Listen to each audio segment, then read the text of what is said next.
Thank you, Madam Chair. Good morning, ladies and gentlemen of the committee. What we have before us is in this resolution is what's officially called an application for a convention of states.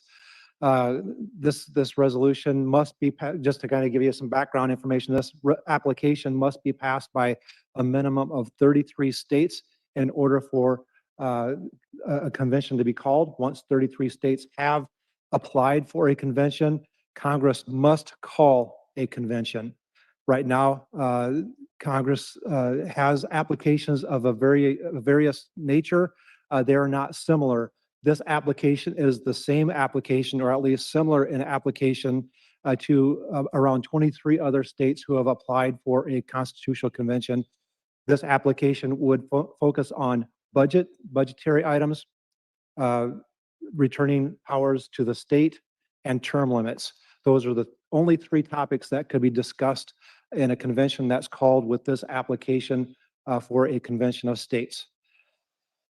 Once that convention is called and convenes, the delegates that are assigned to that convention would then vote on proposed constitutional amendments that could, if passed out of that convention, then go back to the states, where 38 states must ratify those constitutional amendments, proposed constitutional amendments, in order for them to become a constitutional amendment to our Constitution. That's important because there's so many people out there today that are saying, well, it could be a runaway convention, or that it could be disaster, that they will cancel our current Constitution and replace it. There's nothing further from the truth. That just simply cannot happen. This convention is not omnipotent and have all control over everything. They must still abide by our constitutional laws and the way that our Constitution is laid out. They simply cannot cancel the Constitution. That's not in the Constitution. They must abide within the framework of our Constitution. And so this is a reasonable approach. It has the things that are wrong with our federal government. I think every one of us in here today would say that our federal government is out of control. $34 trillion worth of out of control today, as of today. My friend Representative Lundgren reminds me often that's $100,000 per person of debt. $100,000 per person of debt. It is time for a constitutional convention to correct our federal government.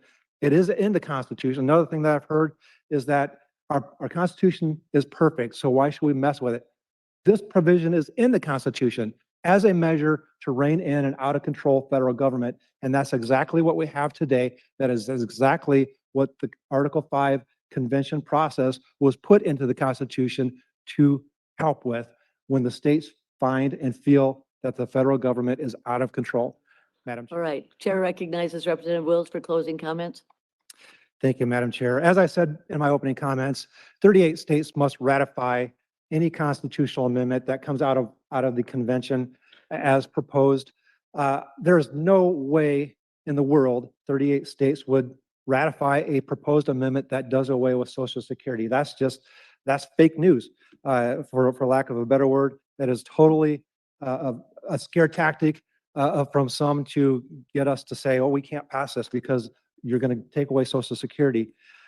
We did have some people here yesterday that opposed this process, and quite frankly, many of them are scared. There's fear tactics on both sides of the aisle attacking this proposal, and the people that were here are they're touting the fear that is being spread about this is going to be a runaway convention, that this is going to be it's all going to be negative, and nothing good can come of this, that we're going to do away with the Constitution by simply having a convention of the states.